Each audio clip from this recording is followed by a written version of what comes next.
Hi.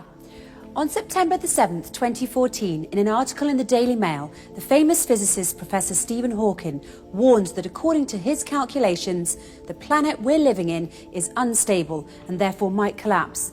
This news, unsurprisingly, sent the media world into a buzz.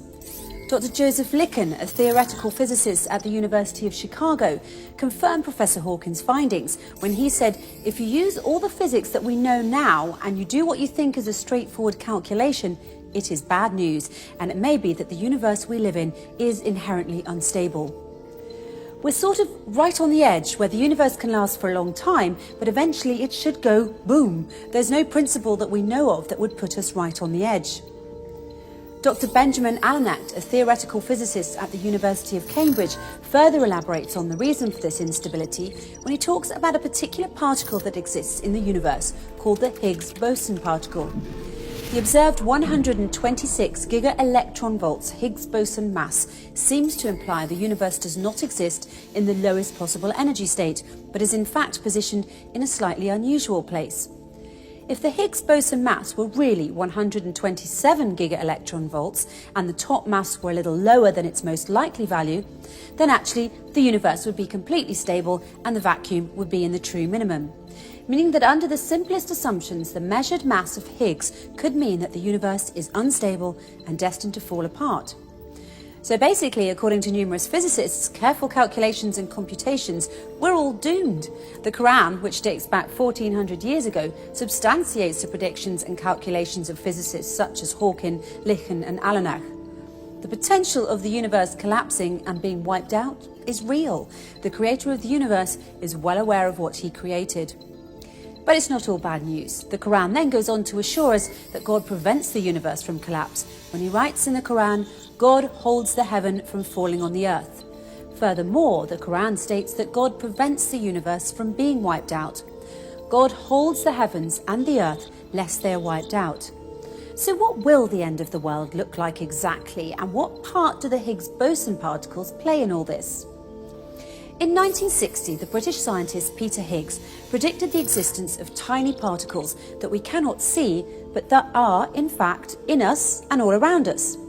These particles are responsible for giving objects their mass and explain why particles have the mass that they do. Without Higgs boson, you and I and everything we see around us would have no mass and therefore would not be able to exist. The other physicists at that time also agreed with Mr. Higgs that this particle exists, as he had sound calculations to prove his theory, and they called these subatomic particles Higgs particles, after Peter Higgs. On March the 14th, 2013, about half a century after it was first predicted, scientists at CERN, the European Organisation for Nuclear Research, tentatively confirmed they have found the Higgs boson particle, and the Nobel Prize in Physics was subsequently awarded jointly to Peter Higgs and his colleague François Englert.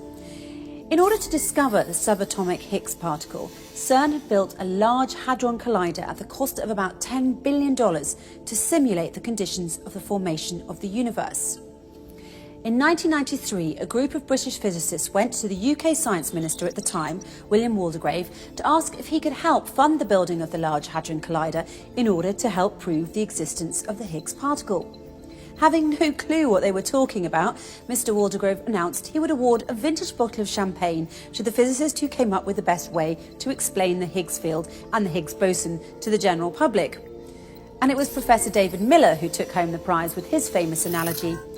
Imagine a cocktail party of political party workers who are uniformly distributed across the floor, all talking to their nearest neighbours. If the ex-Prime Minister Margaret Thatcher enters the room, many of the workers will run toward her and form a cluster around her. As she moves, other workers run toward her, while the ones she has left return to their places. Because of the knot of people running toward her forming a cluster and then returning back to their spots, she acquires mass. These clusters, which run towards Mrs. Thatcher and then disappear as they return back to their spots, are an analogy to Higgs bosons. So if that's the Higgs field, how does the Higgs boson fit into all of this?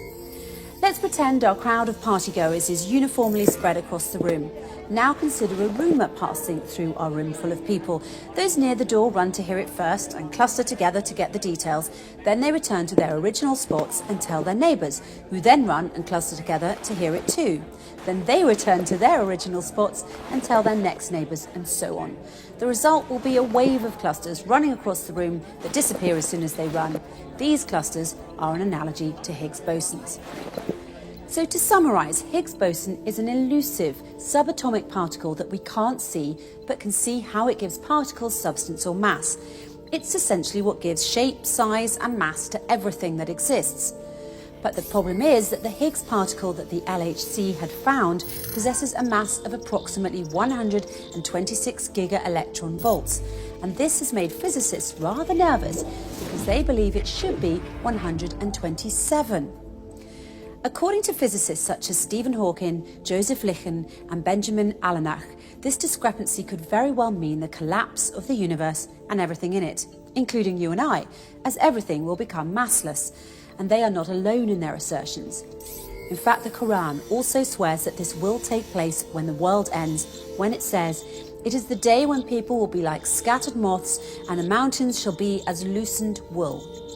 People like moths and mountains like wool sounds like mass loss to me. But there's something else too. In chapter 81 of the Quran, a chapter where God describes in detail the events of the end of the world, there are two particular verses that are of great interest to us and what we've just learned. "So verily I, God, swear by clusters you can't see, as soon as they run, they disappear." That's the English translation, but the words used in the original Arabic are more nuanced than a translation can express. Three words in particular that are used in this verse are khunes and al-jawari al-kunes. Khunes refers to something invisible, and al-jawari means something that is running. Al-kunes refers to something that disappears and returns back to its original spot. So if you put the three words together, we're talking about invisible clusters that run and that disappear almost as soon as they appear. Almost as soon as they start running, they stop and disappear.